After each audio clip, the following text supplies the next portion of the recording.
Le 6 mars, Jean dit « C'est moi, ne me crains pas, moi non plus. » Je suis charité. Je l'ai tellement assimilée et prêchée, au point de me fondre en elle, que je suis la charité même qui parle. Petite sœur, nous pouvons le dire, ce que nos mains ont touché du Verbe de vie, car la vie s'est manifestée, nous l'avons vu, nous en rendons témoignage. Nous pouvons le dire, nous qui répétons les paroles que Jésus-Christ, notre amour, nous dit dans sa bonté, qui surpasse toute chose et nous conduit sur les sentiers remplis de fleurs, dont chacune est une vérité et une béatitude céleste. Nous pouvons le dire, nous qui sommes comblés comme des ruches fécondes de la douceur qui coule des lèvres divines, de ces lèvres très saintes qui, après avoir rompu le pain de la doctrine aux foules de Galilée et de toute la Palestine, surent consacrer le pain pour devenir chair divine et se rompre soi-même pour nourrir l'esprit de l'homme.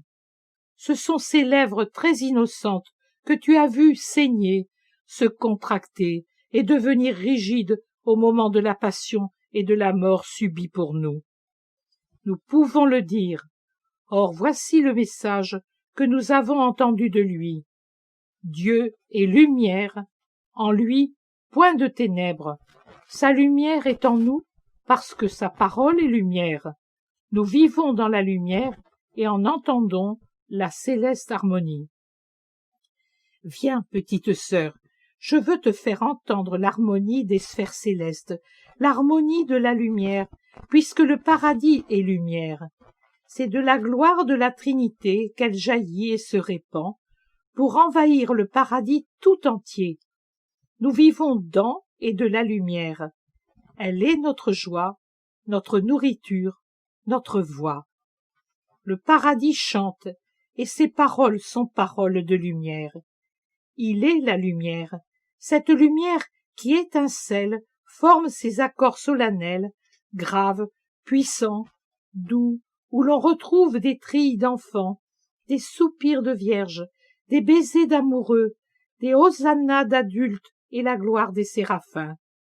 Ces chants n'ont rien à voir avec ceux de la pauvre terre, où même les choses les plus spirituelles doivent se revêtir de formes humaines. Il y a ici une harmonie de splendeur qui produisent un son. Ce sont des arpèges de notes lumineuses qui montent et descendent selon la variation des splendeurs. Ils sont éternels et cependant toujours nouveaux, car rien ne se charge de vieillesse dans cet éternel présent. Écoute cette harmonie indescriptible et sois heureuse. Associe-y l'élan de ton amour. C'est la seule chose que tu puisses y unir sans profaner le ciel. Tu es encore humaine, ma sœur. Et l'humanité n'entre pas ici, sauf l'amour qui te précède. Il précède ton âme, il chante avec elle. Tout autre chant ne serait que stridulation d'insectes dans le grand cœur des cieux. L'amour est déjà un soupir harmonieux au sein de ce doux chant. Que la paix de Jésus, notre amour, soit avec toi. Mon père, je ne saurais décrire la luminosité chantante que je vois et entends. Je suis enivré de cette beauté, de cette douceur. Ce qui pourrait ressembler à ce que je vois et entends, ce serait une rose immense, illimitée, faite d'une lumière en comparaison de laquelle celle de tous les astres et planètes ne serait que l'étincelle d'un feu, et dont les pétales, s'agitant sous l'effet d'un vent d'amour, produiraient du son.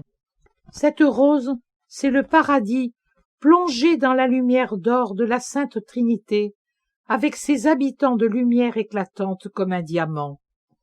Assez, assez, je me tais parce que les mots humains sont blasphèmes quand ils tentent de décrire l'éternelle beauté de Dieu et de son royaume.